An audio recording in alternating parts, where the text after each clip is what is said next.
In a world full of noise, confusion, and unanswered questions, I believe there's power in pausing and asking the right ones. Welcome to I Seek Answers, a platform where stories are shared, stigmas are challenged, and healing begins through honest conversation.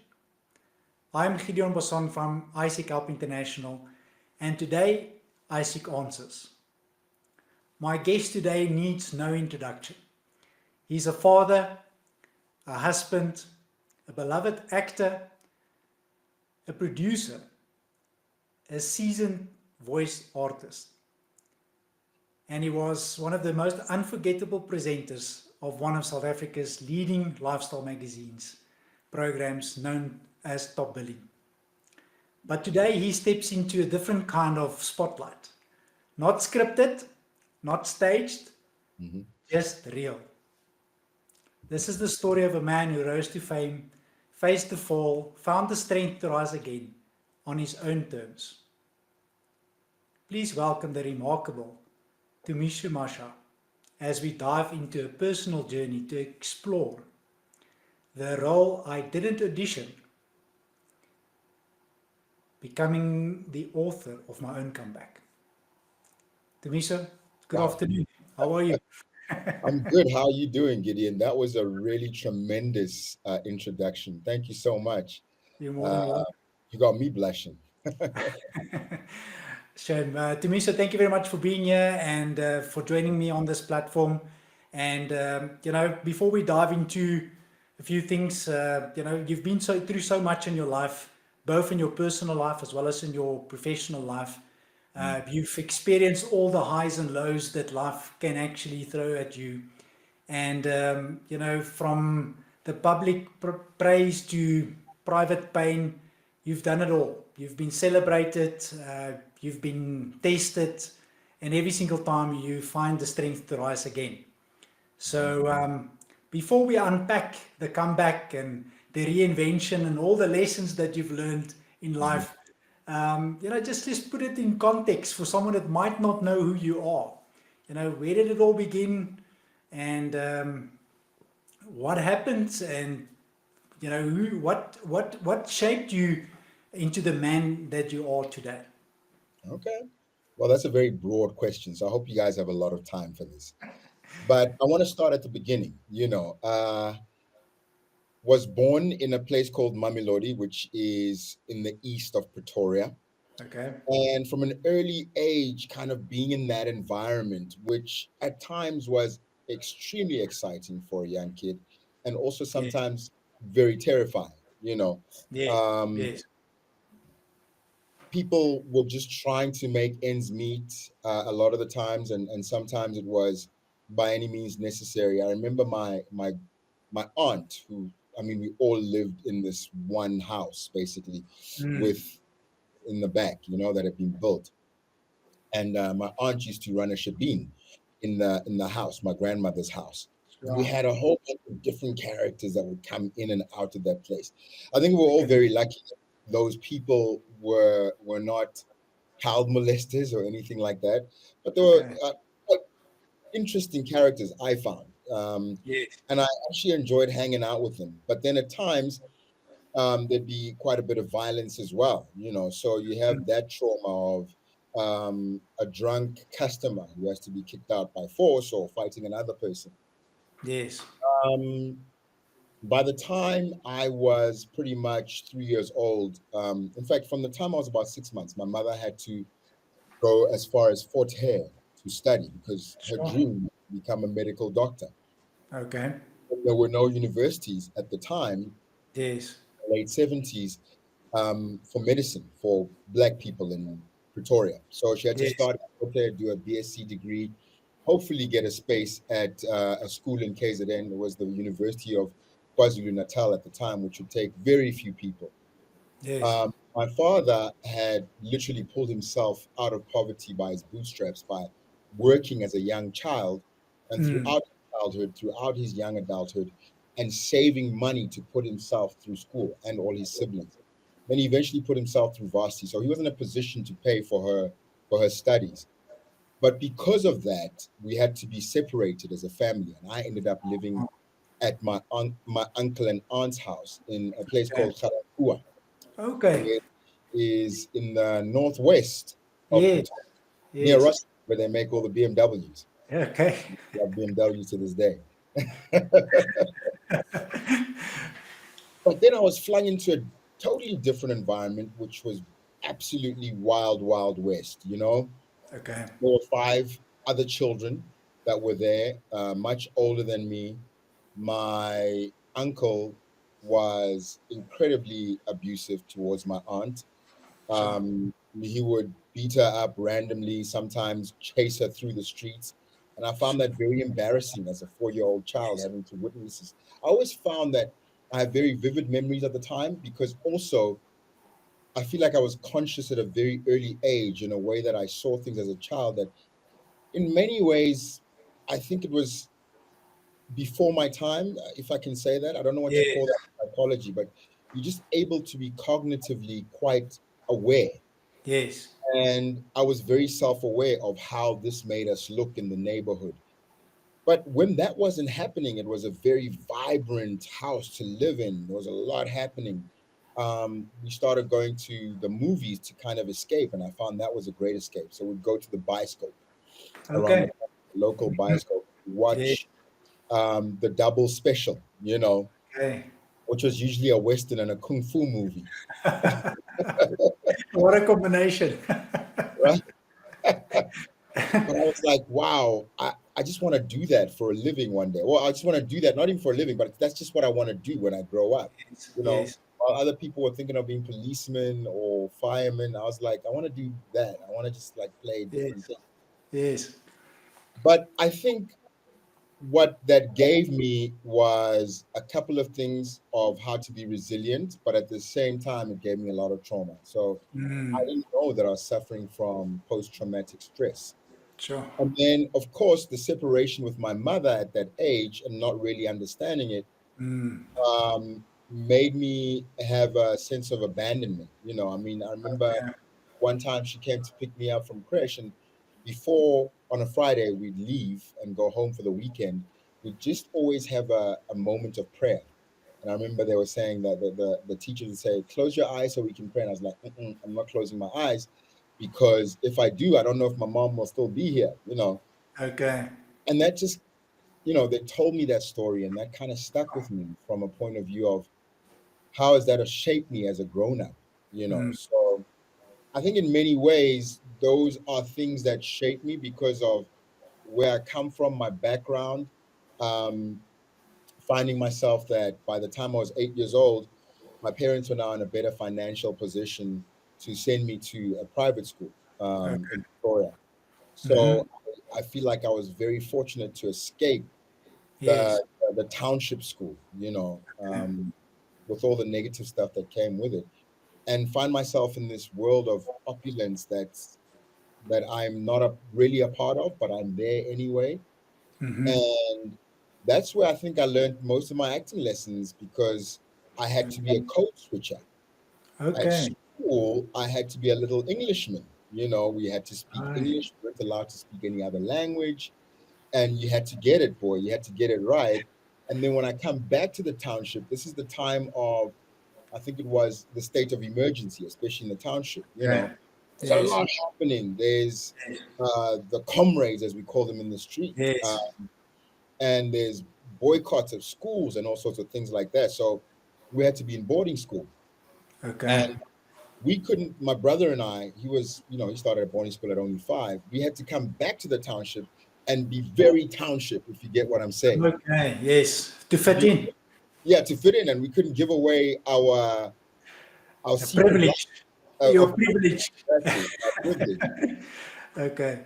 So, I Sure. think that was where I had these lessons of, I Mm. suppose, how to be good at playing characters because I felt like Yes. from an early age I had to play these different characters. Sure. Sometimes it's survival. You have to Mm. pretend you're someone else. You're either funny or stronger than you might be just to make people believe it and not bully you in both Yes. environments, equally. Yes. Yes. So that is my childhood. That taught me a Sure. lot about being strong, being Yes. resilient, finding my Yes. way because there were no options. I mean, my Mm. first day at school, at this private school, I didn't know how to speak English. I'm a boy Sure. from the township, and I'm the only black kid in class. Yeah. So there's so many things that I have to overcome right away, you know. And I think within 3 months, I was the class clown. I was very popular. Wow. I had a starring role in the class play. Nice. My That story. that's remarkable. I just want to say thank you very much for sharing that because it really Yeah, puts everything into perspective.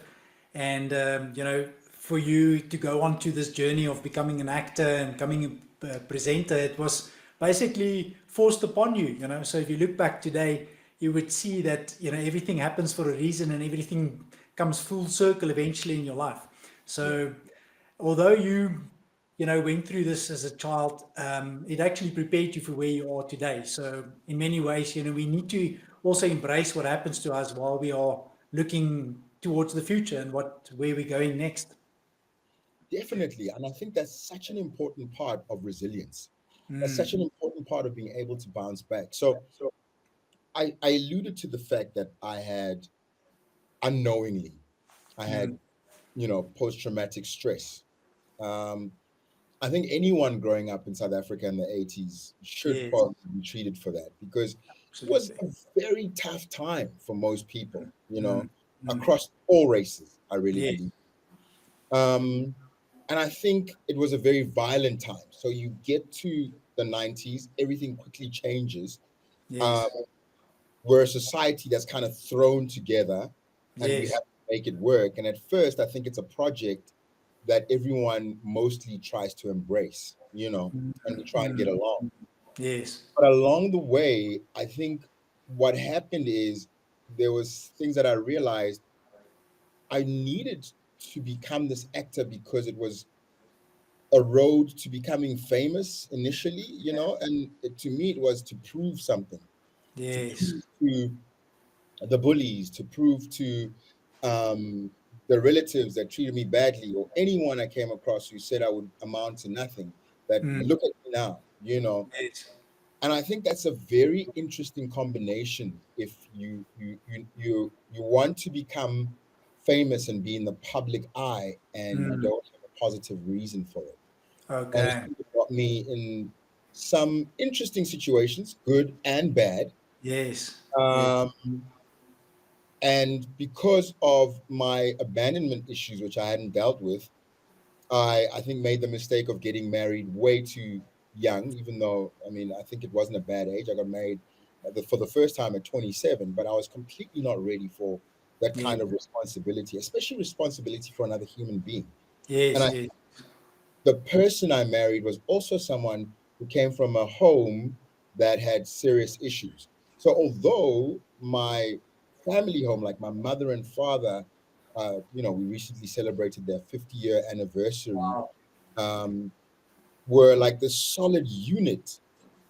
okay, I didn't feel like I was part of that family. I still had all that residual trauma from my previous living with my uncle and aunt for mm, those 4 years, or yes, yeah, it was 3 years. In those formative years, then soon after that, being in boarding school all the way through school until matric.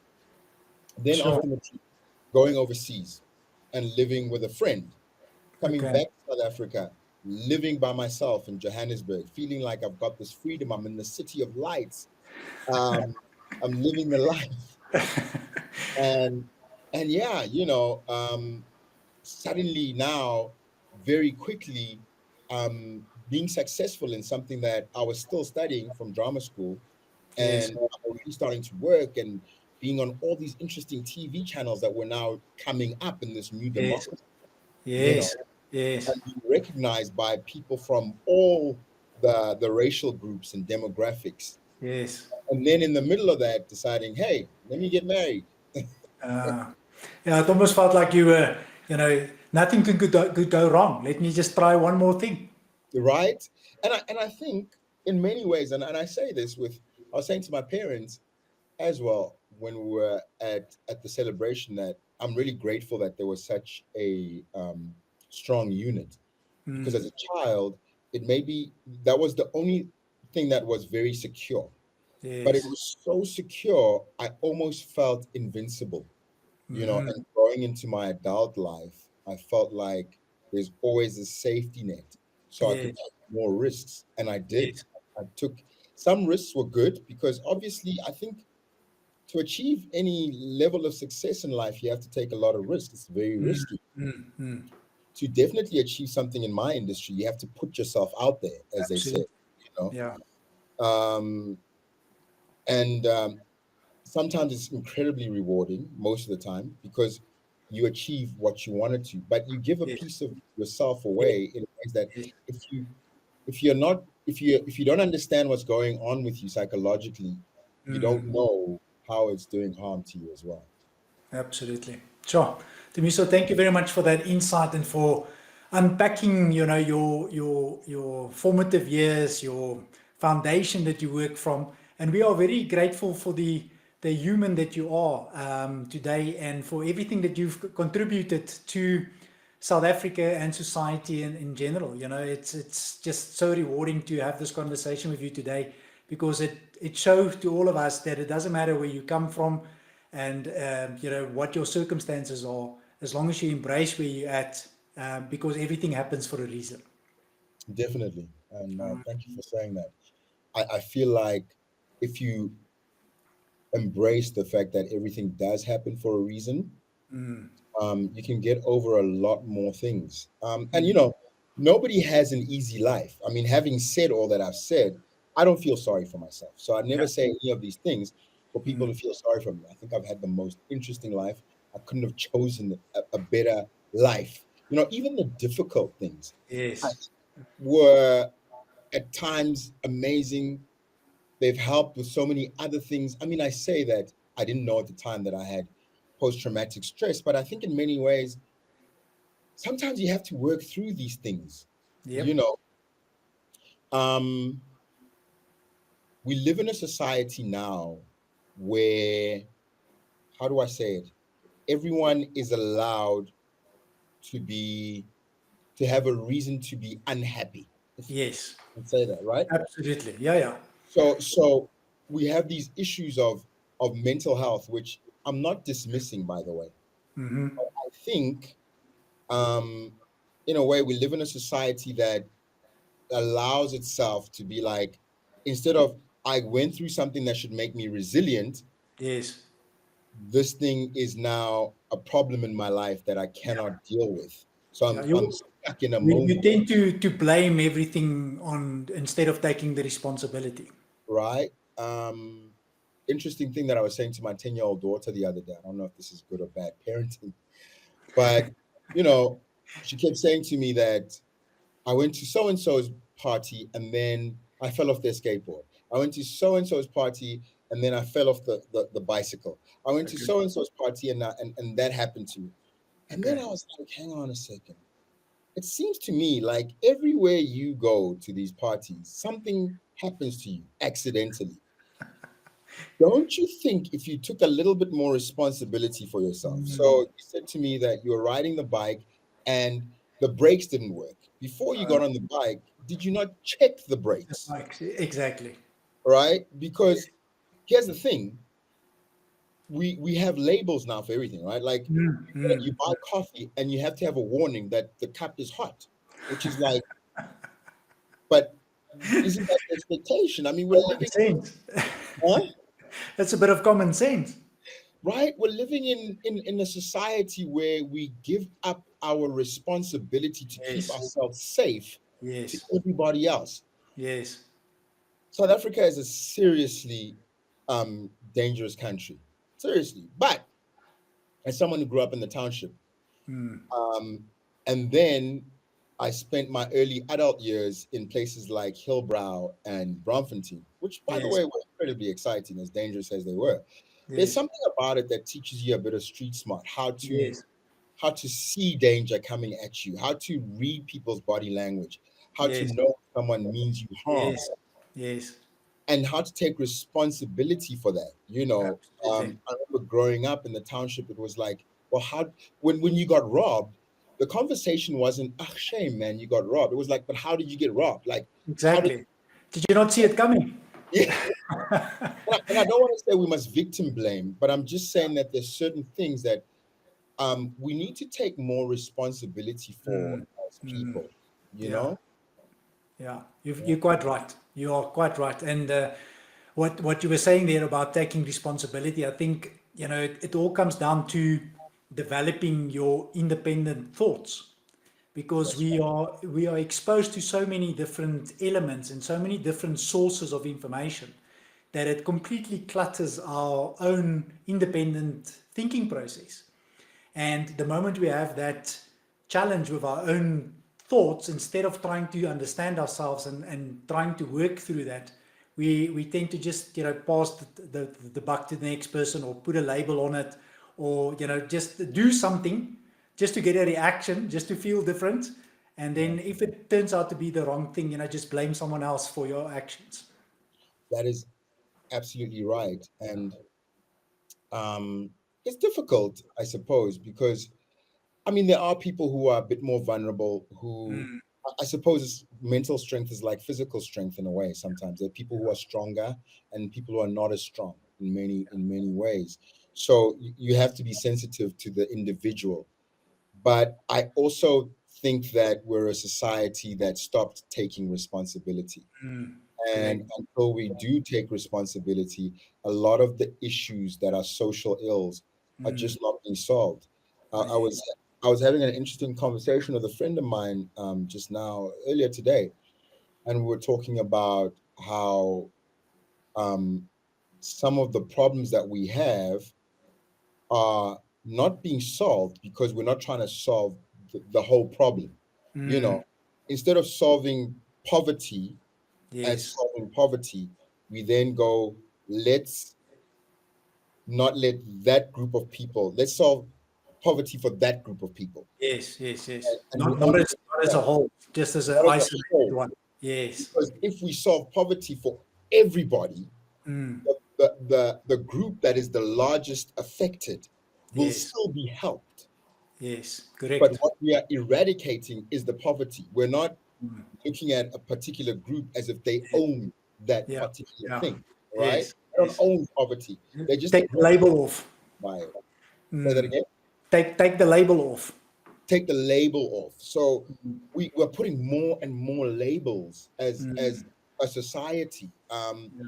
and we seem not to solve things because by solving them, we can no longer have, I guess, you know, discussions about the crisis we're in because we need to Yeah. go from crisis to crisis Yeah. as opposed to, okay, we've solved that crisis. Now let's go Yes. solve this one. And Yes. also not going to some of the root causes of some of these crises, you know. And, Uh, and, and ultimately, I think they're all underlying, So if the one has got an impact on the next, has got an impact on the next, got an impact on the next, the moment you can recognize that and have the foresight that if you do start solving a problem and you start isolating a problem, it will eventually have an impact on the next one.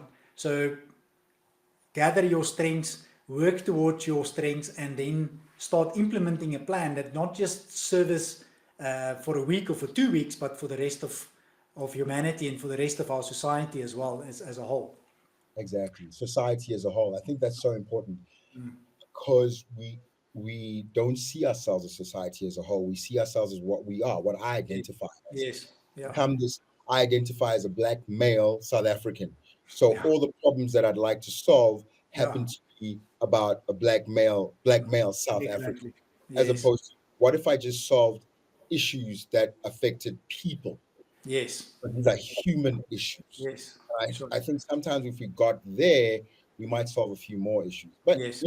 I'm sure people will have their own say in the comments Yeah, once this. absolutely, absolutely. That's So, just my Tumisho, if I can ask you this question, so what roles have you played in life, like actor, father, man, husband, and which one of those roles has been the most challenging for you? that is a fantastic question, Julian. Um, I think being a husband has been truly challenging for me. I think it's something that you would think I would get by osmosis. I grew up, like I said, in a stable home. So why Yes. would I struggle? I saw a living, real example of Yes. how people should be if they want to stay happily married for many, many years. And make no mistake, my parents were humans. So it's not like they Yes. didn't make any mistakes. It's not like they were perfect. But at least I should have learned to be either resilient or Mm. be the kind of husband that someone would want to stay married to, Okay. um, and things like that. But somehow I found myself kind of learning on the job, Okay. you know, and All right. learning from a very opposite and polar example of what I had at home. So I Mm-hmm. said to you earlier that here I am, 27 years old. um, I'm still dealing with so many underlying issues. And I've basically put a mask over those issues, almost like, we call it like a face beat, where Okay. you just put on this amazing makeup and you look beautiful, but Yes. you haven't fixed yourself, you haven't dealt with your skin and eating better and sleeping more and staying Yes. hydrated. You just Yes. cover it with makeup. Yeah. And I felt like, well, in hindsight now anyway, that my success was that cover for my Okay. unresolved issues. Okay. Sure. And then I take that into a marriage, hoping someone else is now Mm. going to take the responsibility of being my healer, right? Okay.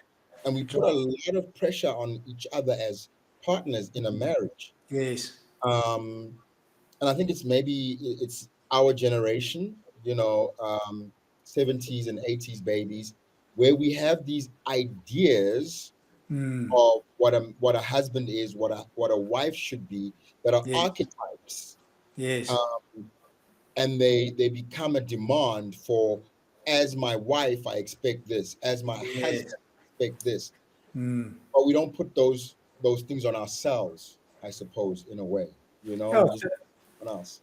fascinating you should say that because the way I understand this, how relationships in general work is, we as humans, we get together and we sometimes 50% and the other person is 50%, and then we come together hoping that we're going to make a unit of 100, and we forget that marriage is about, or relationships is about being 100% and being 100%, and then coming together being a whole first.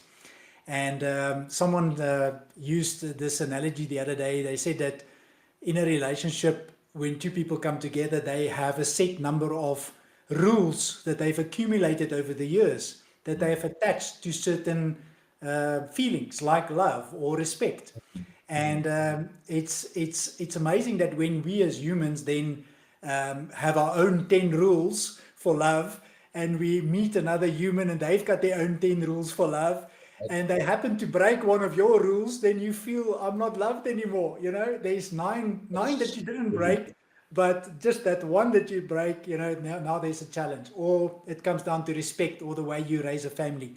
And it's very interesting that you should say that, because when we are not complete and we don't have this awareness Mm. of how to enter into relationships, and it comes down to knowing ourselves, number one, and having that independent thought that I we think can navigate. you put that so beautifully. I loved what you just said there. It just opened up my mind to exactly what sometimes the problem might be. We have these rules, and if someone breaks those rules, then it means that that person, we put a kind of a label on them, like you Yes. don't love me enough because you didn't Yeah, follow the rules of mine. And that person has their own ideas. So that's why exactly. for the longest time I found that the most challenging, and I think it's been a serious growth area in my life that I needed to get to, like to get better at. And I also think it's so important that we admit where we're probably not doing so well. And that was Mm, very hard for me initially, because I always thought, I find that I can be so good at so many things. mm, mm. I'm like you mentioned all the things that I do. I'm a voice artist, I'm an actor, I'm a public speaker. I'm pretty decent at general knowledge. So if we play 30 seconds, I'm going to do quite well, You're almost expected to do well, right? right? I used to play sport. I wasn't too bad at it. But this thing that is called relationship, why am I failing there? Mm, And initially, I think, like I said earlier, it's easier to blame someone else. yeah, Oh, my ex was crazy.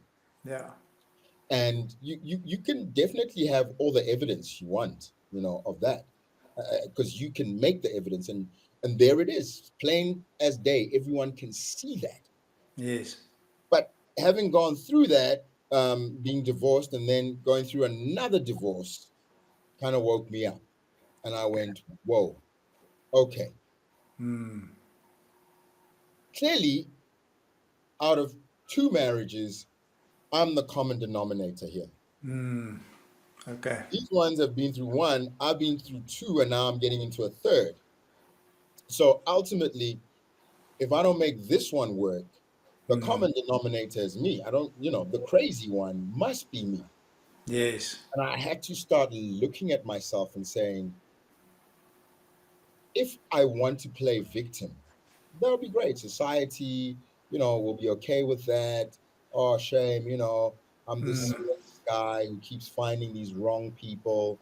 mm, And, for whatever reason, they pretended to want to be with me, but they didn't really.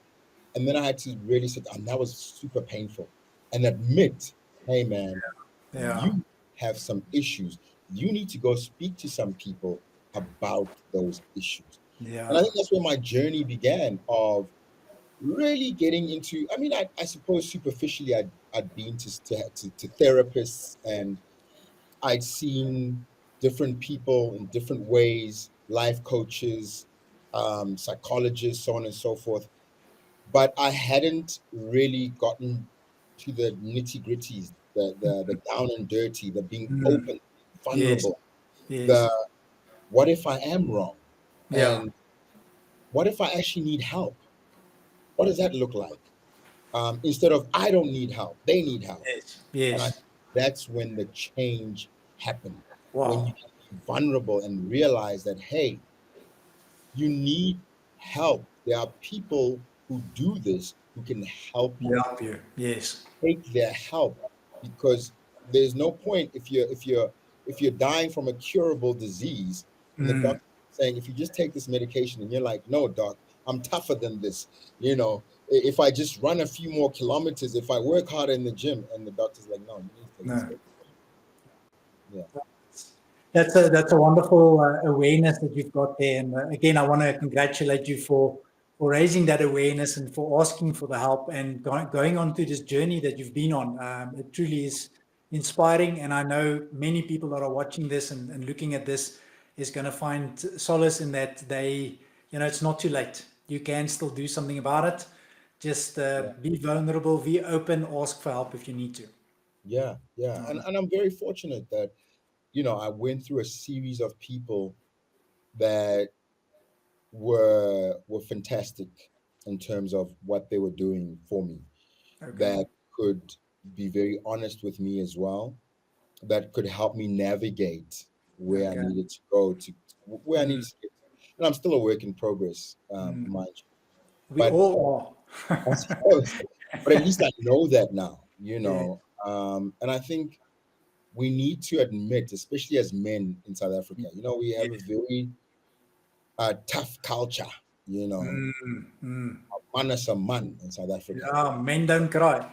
Yeah, you know, but it's hurting us. Yeah. We suffer the most from mental dis-ease, Mm, if you will, because we don't go and seek for help. And that's the thing, right? Most men don't even go to the doctor when exactly. they. I mean, if my wife didn't force me to go to the doctor, half the time I wouldn't even go, right? And so we need to do that with our mental health as well. Absolutely. I totally agree. So, Mhm. Tumisho, I'm curious, what are you passionate about right now in your personal life and your professional life? What lights Awesome. you up? I'm passionate about people. People. Oh, wow. I'm passionate about this country. I'm passionate about the people of this country. I'm passionate about my society and the people I live around. I, I Mm, I'm I really want to make a difference, where I mm, can. And I mm. really want to use the difficult things that I've gone through to Yes. help other people that are also going through their difficult times. If they've gone through a similar situation that I've gone through, I'm more than happy to share with them that, hey, I went through something that was really hard as well, so that one, they can know that they're not alone. Because I think a lot of the times as people, Yes. we suffer the most when we think no one else is going through this. Mm, Only mm. one. And then when you realize, hang on, like there are a lot more people that are going through this than you, Yeah. and some of them are doing it pretty well. Yeah, they're pretty good actors, huh? Well, maybe, But I think what it does is it makes you realize, hey, whether they're pretty good actors or not, but I don't have to be ashamed of it. I think Yes. sometimes when we go through something difficult, there's a shame aspect. You Yes, know, yes. like, why am I not doing well as Mm, mm. why am I not doing well at work? I mean, Yes. it's happening to me that I get fired or I lose my business, Mm, and I'm the only one. It's so embarrassing because everyone else does well at business who I mm, know, my mm, circle. mm. But when you realize actually so and so failed 5 times and they just kept going and now they're successful, Yes. you realize that Yes. your failure doesn't have to be your full stop. Correct. It's just a Correct. chapter in the book. Keep going, man. Keep Yeah, going. some people work their whole life just to become an overnight success, and Right, I, exactly. I think we need to hear those stories more. We need to have those conversations more, and that's one of the main reasons why we've got this platform and why we have started. I seek answers Yeah, because I want to know. I want to know how many times have you tried and how many times have you yeah, failed. How many times have you, if you've tried 9 times and you failed 9 times, then you figure out 9 ways not to do it. Just right. do it one more time, then you will find the right way. Yeah. So, yeah, that's amazing. So Tumisho, I wanna ask you, in terms of success, Mhm. what is the one thing success took from you that you only realized later on in life? Hmm. That's a good one. I think success took from me my dependence on God. I think it's really important for us as humans, and I'm just talking for myself. Other people might have different opinions, but for Mm, me, what I found is we need to be beholden to a higher power, whatever you might call that. yes. But sometimes, if you become successful without being self aware, you Yeah. think that you and only you are the You. reason for that Mm, success.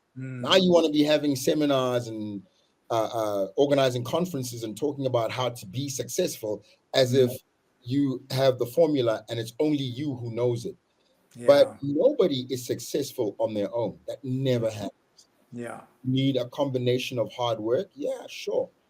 And the biggest part of it is the people around you. You need someone to say yes. You need someone to take a chance on you. Yes. And you need this higher power to open a certain door that you probably can't open for yourself. Yes. Um, and the moment you start thinking that your success is only about you, I think Mm, that's when you stop being curious. That's when you stop having an open mind, and that's when you think you know everything, and your success stops. sure. So that's remarkable. Thank you very much for sharing that. And this is an interesting question. Did Yeah. you ever felt like you were a fraud in some way? Oh, of course. I mean, the imposter syndrome, I think it has to happen to you just once. Otherwise, I don't know if you're doing something right. If you're never in a room and thinking, how did I get here? Do they Yeah, know that I don't belong? And there yeah, have been many instances like that. I mean, there have been times where I've been a program director, a master of ceremonies at a conference for some big multinational corporation, and it's mm, all their big CEOs. And I'm talking about my story, and I'm thinking they're paying me all this money to be here to just announce the starters. You know, sure, yeah, um, I hope they know that I'm not that great a guy. I'm just an ordinary guy. I just happen to be on TV. That's why yes, my work is on TV. yeah, Other yeah, people go to work, they don't have cameras there. Mine, yes, My work is camera based, Cameras. and having to actually also get past that, like, because I don't think imposter syndrome is good for you. I mean, it's not cute. You got to get over it. Yes. You are there. You are here now. You deserve to be here. You're the only one who Yes. can take yourself out of this place by acting like you don't belong. You know, Yeah. I'm not saying that you must be arrogant. By no means Mm, must you be arrogant, but also don't play small. I think we tend to do that because we have this false modesty and we want to play small mm, and all those things, and it doesn't help anyone in the room. sure. And was there ever a lie that you started believing about yourself? I suppose, yeah, definitely. I mean, wow, thanks, Gideon. You're really it's like I'm feeling like I'm going through a session with you right now, but you're helping me to be more self-aware. And I'd say definitely. And the lie was that I'm more special than Mm, other people because of what I do. You know yeah. what I mean? Because, like I said, my job comes with a certain level of celebrity Mm, um, that, if you're not careful, can very easily go to your head in a negative way. mm, All it is just people recognize you from TV, man. yeah. You know, I, um, mm, and the moment something like that, I think, starts affecting you as a person in that way, is the moment you start making mistakes. yeah. Was there ever a part of your identity that depended on the applause, that wanted the attention? Definitely. And I'll tell you this: failure was the best thing that happened to me because it helped me realize that I didn't need that. Mm, The reason why, and this is my hypothesis. I think the reason why sometimes we strive to be successful and to do all these amazing things is because we are still that little boy inside that needs validation. yeah. I always needed my parents' validation that, hey, I am somebody. I Mm, needed validation from my community. I needed validation from the girl that dumped me when I was 16 years old, mm, um, and so on and so forth. So you are doing all these things for the applause. mm, And I really, at some point, thought that if I don't keep going in this way, if I don't keep making it, if every year I'm not on a successful show, maybe my parents don't love me anymore, which is absurd. yeah. And what happened was, in my second divorce, I lost everything. I got canceled. I couldn't work. I literally had to go live at home with Sure. my parents. I was on the front cover of newspapers for all the wrong reasons. And they were also dealing with this from a point of view of, Mm, go to church, people are like, that's our son. yeah. And so we all came to grips with the fact that I don't have to be perfect. Mm, I just have to be me, and I'm enough. And yes. that was the most freeing thing because I could now exhale. I Wow. was like, oh, so my parents just love me for me. And I started building myself from that I needed people to love me for me, because up to that point, I mean, I remember of celebrating my 40th birthday party and having 120 people there. It was like a wedding. Sure. And a year later, not even, probably 6 months later, everything is falling apart. Only one or two of those 120 people were, Yeah. were in my corner, gave me Yeah. a call. But I thought that the more people I have who I call my friends, but they're not that, because of this success, the more I am. And Sure. I needed those applause. And then when you realize actually what you need is real relationship, real Mm, connection. yes. Connection. Yeah. Yeah, You said it. You that's said when it. I stopped needing the applause. Sure. Sure. So, Tumisho, when everything started falling apart and you started going through all your challenges, both in your relationships and in your professional career, was there ever a moment where you saw it coming, or was it a completely blindsided you? Was it something that you didn't expect ever to happen to you? I didn't expect it at all. Sure. I think I think it kind of blindsides you, Mm, because how can you possibly see it coming? I was at the top of my game in every mm, way. mm. I was respected. I just finished an important film. Um, I internationally was recognized. Everything was going so well, but here's the thing: in my heart and in my soul, there was a deep emptiness. Oh, I think here's the thing. Then maybe I did see it coming in a way that all the things that we try to do outside of filling that portion of our soul that's empty are yes, meaningless.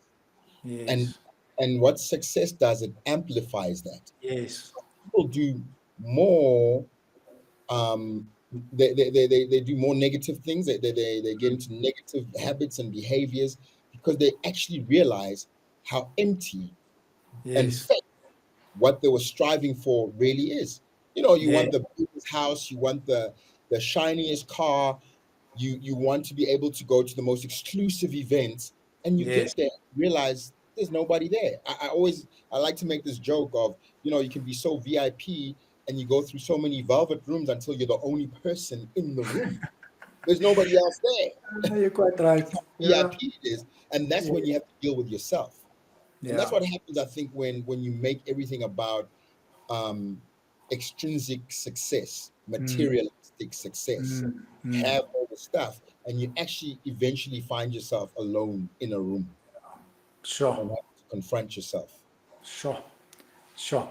What was the hardest morning you had to wake up to, and why?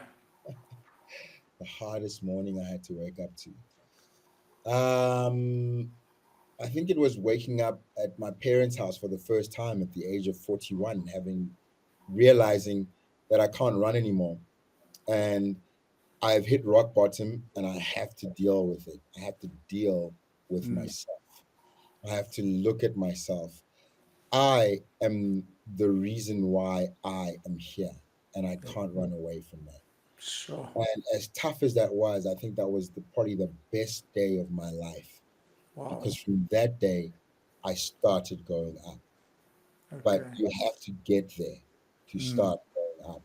And sure. sometimes you have to allow yourself to fall until you hit that bang. Sure. You know what? Mm, I've got goosebumps. I've mm, got goosebumps. Yo, yeah. that's profound. In your quiet moments, what questions keep you awake at night, if any? What questions? I mean, I'll be honest with you, Gideon, I sleep very well. Very few things can keep me awake at night. I'm telling you, uh, they can be coming to repossess my house tomorrow. I'm definitely having a good night's rest before they kick me out. All right, that's good. That's I'm, fantastic. So you've learned to prioritize your sleep, right? yeah, and I'm like very like, well, tomorrow will deal with itself. I've Okay. thought about this problem enough, and I have no solutions. Maybe if I get a good night's sleep, I might get more solutions tomorrow. Mm, But everything mm, that I fear will either happen and I will have to deal with it anyway, or it won't. But those are yeah. the only two choices. And once you like get to that I have two choices. Either when it happens, it'll be I'll have to deal with it. I have no choice. Mm, Or it probably won't happen. exactly. Because that's the Yeah. only two Yeah. things. Like I said, I like to make that example of they'll repossess my house because for a lot of us, that's the biggest fear, to lose everything. Yes. And most people who've lost everything realize that they didn't die, Exactly. you Yeah. know. They're still And okay. yeah, and a large number of them have come back from that even better and stronger. Yes. Yes. But it was at that moment before they lost everything that they felt like they were going to die. Yeah. Yeah. So Sure. yeah. Wow. So do you have any rituals or mindset skills that helps you to stay focused on, while the world is moving forward, to focus on what you are doing instead of, running after the next big thing, or getting into that shiny object syndrome where, you know, lots is happening, the world is moving. What sort of mindset skills or rituals do you apply to stay Wow. focused on what you do while the world is moving? I wish I had something that I'd come up with, or that is like just me. It's Mm, trademark, it's patentable, but it's really nothing special. It's something that anyone can do, and people have been doing it successfully for a long time. I believe that every morning when you wake up, um, give gratitude, be thankful, for what you have, no matter how small or little it is. mm-hmm. Every night before you go to sleep, give thanks once again. So I think that prayer is an important aspect of what keeps me going, because there are moments when I have to say, I release, I let go of control. I let go of these burdens that are on me, because I don't know how I'm going to deal with this. And I Mm, think when you lose so much control, sometimes it's the best thing that can happen, because you realize you never had it anyway. We walk around pretending like we're totally in mm, control of our yeah. everyday life. And a friend of mine once said something. He was like, there was one day where I was like worried about my kids. I couldn't be there for them, and they were at school and blah blah. And I was like, what if something bad happens to them because I'm not there? And Mm, I had this moment where God said, do you really think that you've been the one who's been keeping them safe all this time? wow. And I was like, wow, that's so true, because we think we're in control. If I Correct. drive my kids to school in the morning, there's a Mm, better chance that they won't end up in a car accident because I'm so mm, careful, yeah. right? As opposed to if they have school transport, because you don't know what that person could be driving like. But you're not in control. You could be driving super careful and be wiped out by someone who wasn't Correct. careful. Correct. Um, So the moment you sometimes I find that I operate at my best when I let go, when I realize I'm not in control, and I'm cool with that. You Sure. know, when I'm cool with that, then I'm fine. Wow. Sure. Yeah, It brings a lot of calm and a lot of freedom when Mm, you think of life like that, right? yeah, definitely. And so what version of yourself do you think your daughter sees?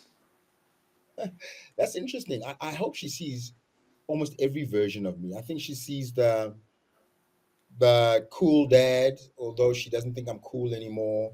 The dad who always tries to give her whatever she wants. And sometimes she sees a strict dad, the Okay. disciplinarian, because that's Okay. important for me too, that she must see Yeah. that.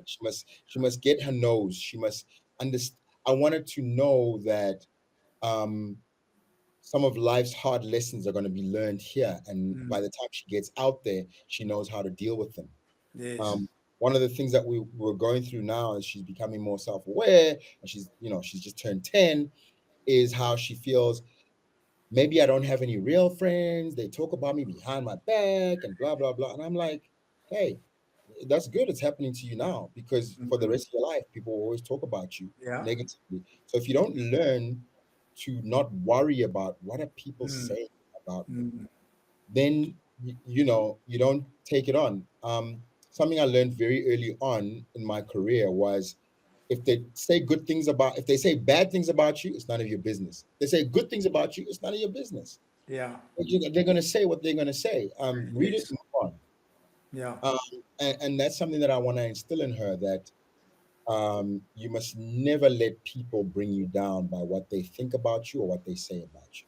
Wow. So other people's opinion should not influence the way you feel about yourself. Exactly. You are Uh, most in charge of how you feel about yourself. That's why it's called self-esteem. yes. Sure. Interesting. Interesting. You can definitely coin that one.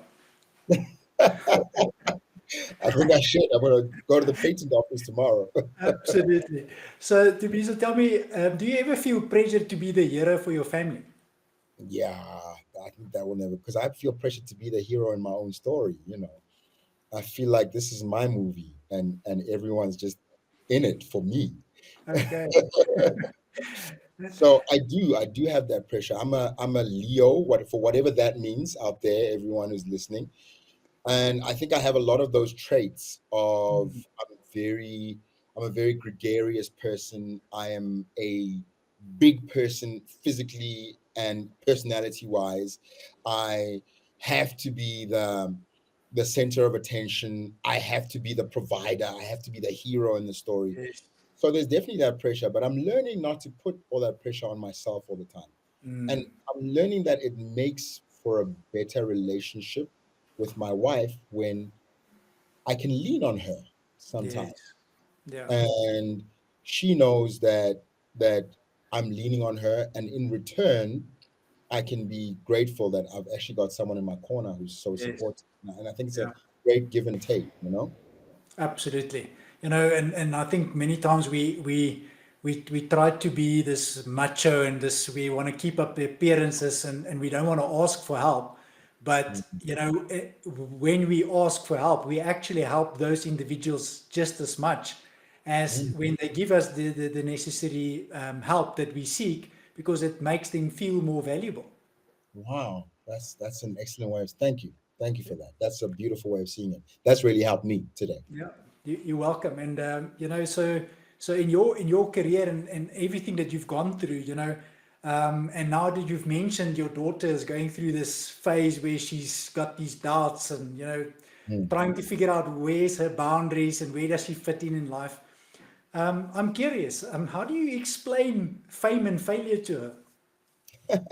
Well, she's lived it. I mean, that's all she knows her whole life, right? And I always try to explain to her that daddy is known by people, because she'd be Mm, like, that, we'll be walking in the supermarket or at the mall or in the mm, park, and someone will come and say hello to me. Hey, how are you? Hey, man, I loved you in that. And we're just having a conversation. They're calling me by my yes, first name, and they walk off.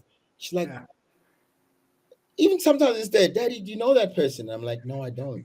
I'm just being famous. polite. Yeah.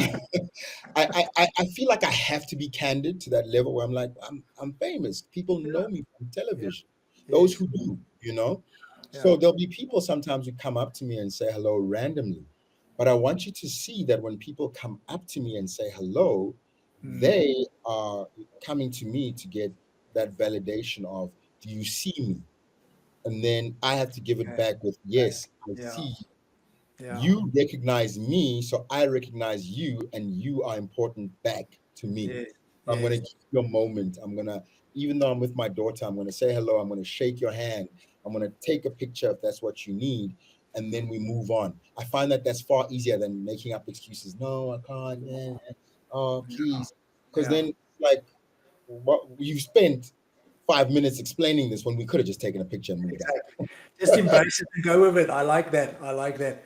And I'm Yeah. and I'm sure she also enjoys that. And I'm sure she will at one stage start realizing exactly, how incredibly blessed and privileged she is to actually be in this environment and get to know how people interact and how to deal with this different situation. Yeah, I So definitely hope that what I'm doing is teaching her how to be a person who loves people, mhm, because when you do, and you're not afraid to give yourself to mm, people. Obviously, you have to have boundaries, but when you're just that kind of person who's like, "Hey, I'm in this job," that means people can come yeah, and yeah, say hello to me. Um, I I in a way have to be cordial at best to them, yes, because it's humility. You have to. yes, I show her what real humility looks like, and also what it means to be a part of society, of the mm, community that you live in. You know, absolutely, you have a responsibility to these other people yeah. to show Yeah. up in a way that validates and acknowledges them. Well, in a way, that's also part of your passion is to make a difference, and That's by right. you pausing for a few seconds or for a minute or two and having that interaction, you're definitely making a difference. Oh, I hope so. Thank you very much. I really do hope so. Great. So, Tumiso, what made you realize that you need to reinvent yourself? I think it was out of necessity, right? It's like that old character is not working. We Okay. need an upgrade. Uh, Um, but I think life happens. We go through changes, and I always saw people sometimes on TV who were unwilling to reinvent themselves. Where you see mm, this guy clearly wearing a toupee when he's mm, lost all his hair. Why not just shave your head and let's move on? You yes. know, why do we have to do all of this plastic surgery until you look like a puffer fish? You Yeah. know, when we can clearly see you're aging. you're no longer a leading man. You don't have to walk around showing off your six pack. Like, be Mm, what you are. So I found that the changes and the stages that I went through in life were a result of life itself, and I had to respond by reinventing myself. mm, Um, and when I say reinventing, I mean to the public, because I don't have to reinvent myself to myself. exactly. I am Exactly. me, just in a Yes. different stage in life. But Mm, to the public, I have to reinvent myself as this is now how I'm showing up. yes. Yes. Wow. And having just said that, what part of your ego that you had to confront the most? Well, I think it's the part that is the ego itself, because the Mm, ego is quite useless. I think there's a couple of things that are useless. One is ego, one is anxiety. It's mm, not an emotion that's taking you anywhere. And anxiety is caused by ego because you think you're in control. But I think getting to that stage of being rock bottom is one of the best ways to help you lose your ego because it's a fact. It's happening to you. And yes. I was blessed with everybody knowing it. Yes. I couldn't pretend my way out of it. I'm on the cover of a newspaper. I mean, I Yeah. remember one morning um, spent the night out and trying to cover up with entertaining myself, drinking, being around people, and wake up a little bit hungover. Went to Woolies to buy breakfast to go home, and I'm walking through, and when they still had those newspapers like by the Okay. till. Yes. I'm like, hey, that's me. The cover of the Saturday Star. What are they Yes. talking? Oh my goodness! And it was a horrible cover. you Sure. know I was being accused of terrible things, and I was like, oh my goodness, I've got to pick up this paper because I want to read the story. And I put it down in front of the cashier. She knows who I am. She looks down, she sees the paper, she looks up at me, she looks Sure. down, she scans it. And that's the day when I was like, what's the point of having an ego? You know Yeah. what I mean? It just gets in the way because we all go through ups and downs, and once you realize that it's my day today. Even I think like sports, there's a day where you have to lose. We hate Mm, it. There's a day mm, where you have to lose. And if you're gracious in defeat, like, more power to you. sure. Yeah. And, you know, knowing everything that you know right now about love, identity, self worth, what what do you wish you knew when you were 25 years old? Oh, identity, love, and self-worth. I wish what I knew when I was 25 years old is that the people who are on my side just loved me for me. You know what I mean? I didn't need to show up as anybody else. My parents, my siblings, the people who were always in my corner loved me for me. I didn't have to perform for them, especially. And I'm so grateful that they see me for that and they didn't hold that against me. You know what I mean? Because it could have been like you tried to be all these things and yet you couldn't see that we will always be there for you because we've always been there for you. You don't have to be anyone else but you. So I'm grateful that I still have that love from them and that understanding, even when I went through whatever it is that I went through. And I Sure. wish that I knew that when I was 25 years old, because it certainly would have freed me from having to be something to please people. Because Mm, when you're not sure about that, you become a people pleaser. You're yes. down there in the circus, and I wouldn't have become such a people pleaser if I'd known like the core people, the most important in my life. They're cool. They're cool with me. Wow. Mm. Sure. Thanks for sharing that. And if you think about masculinity, Mhm. having lived through both the power and the vulnerability that you've gone through, how do you define that? Wow, it's a good one. Hey, it's a good one.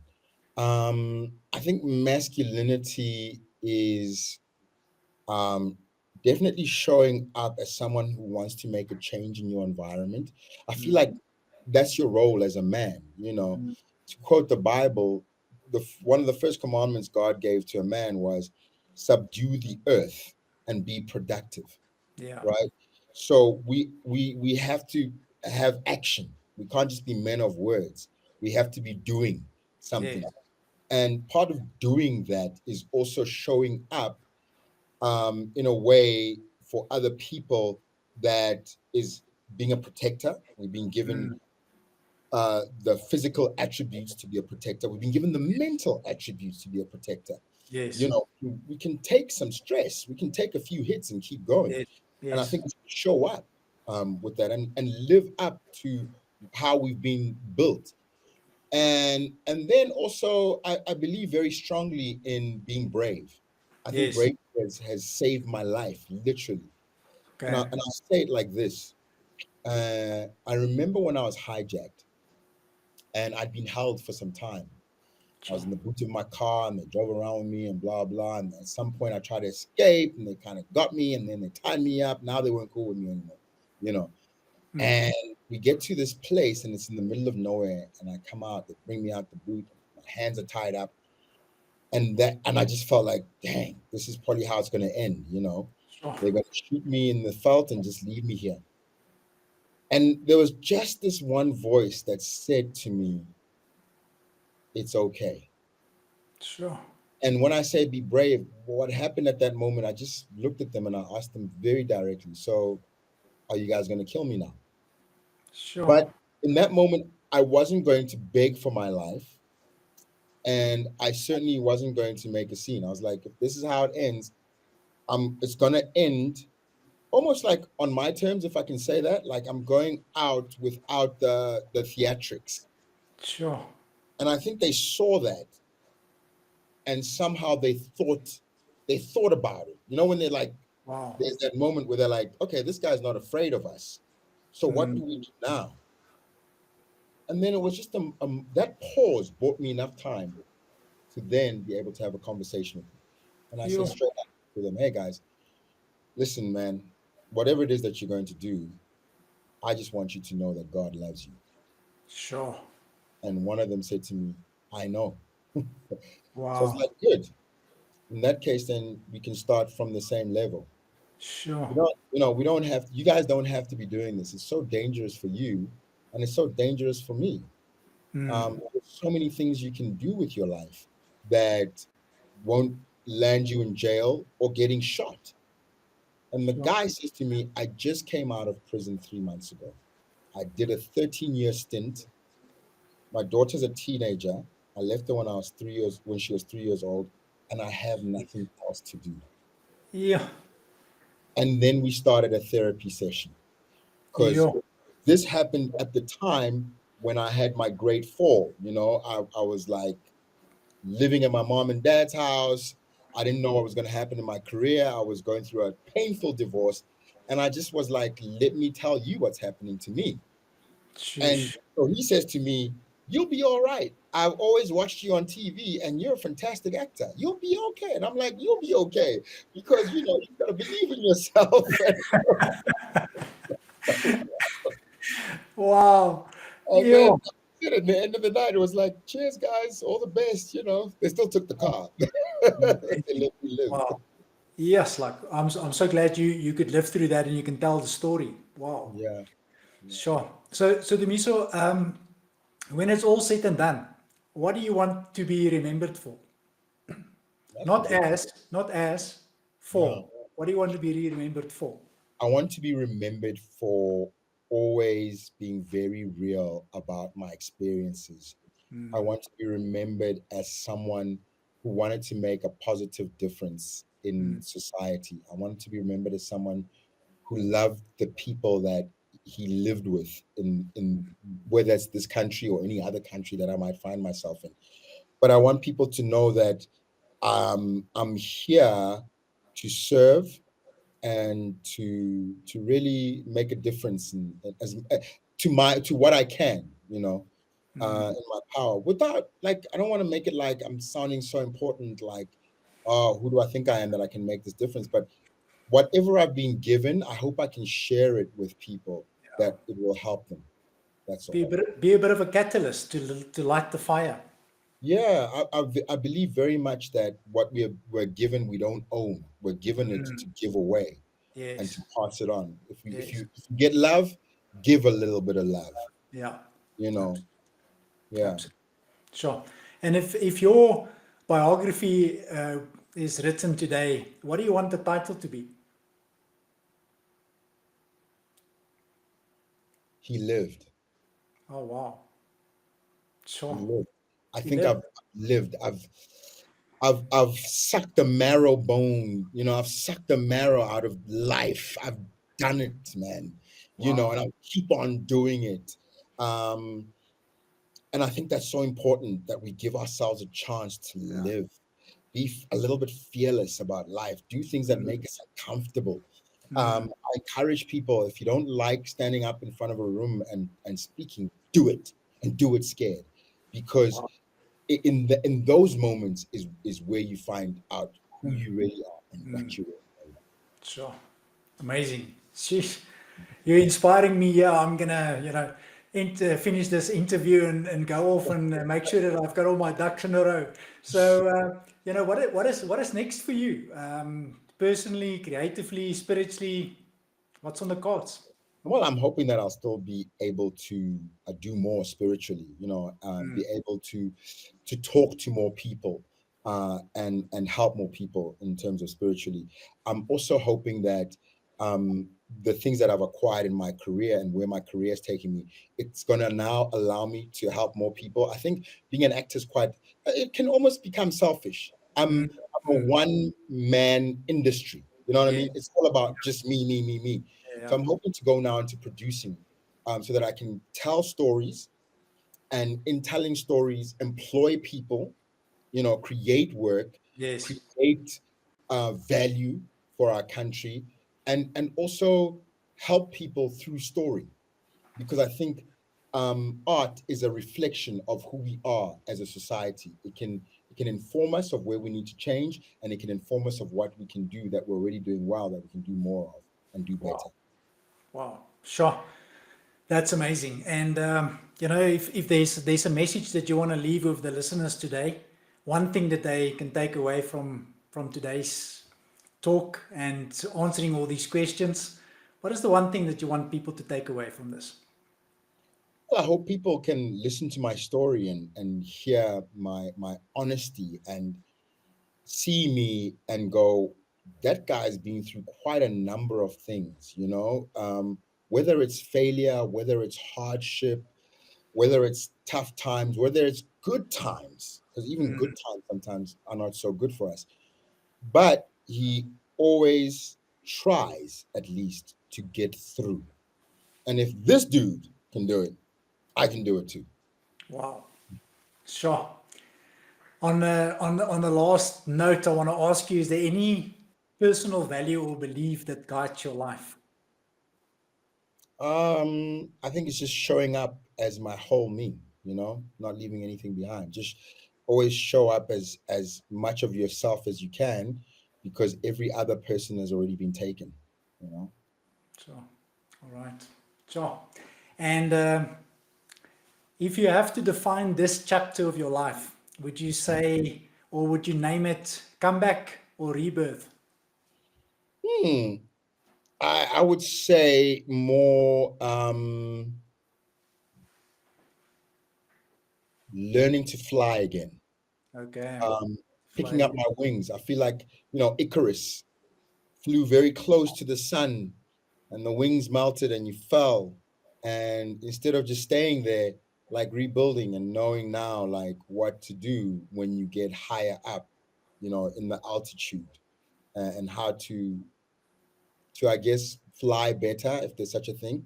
But in so doing, helping other people realize that it's not the flying that's wrong. All of us should try and fly.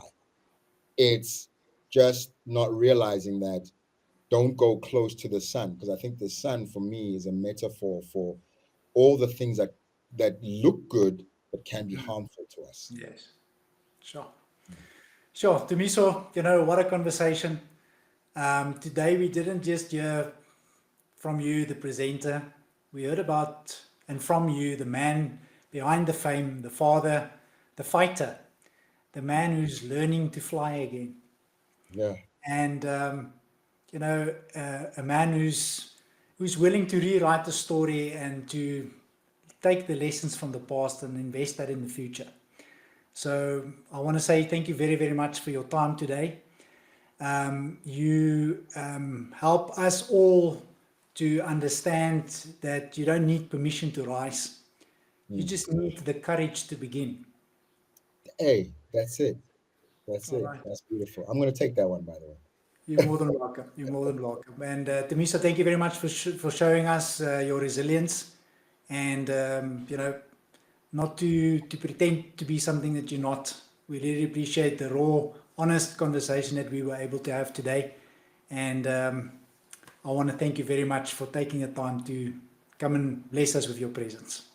Thank you so much, Hadina, and thank you to everyone who is out there listening to us at this moment. We really appreciate it because ultimately, I wouldn't be if it wasn't for you.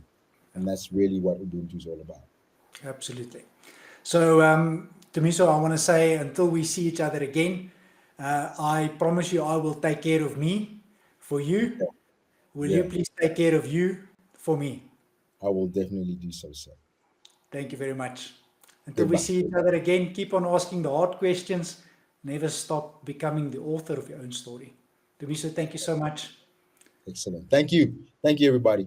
It's Bye been bye. amazing. Thank you so much. Take care. Bye bye. Bye bye.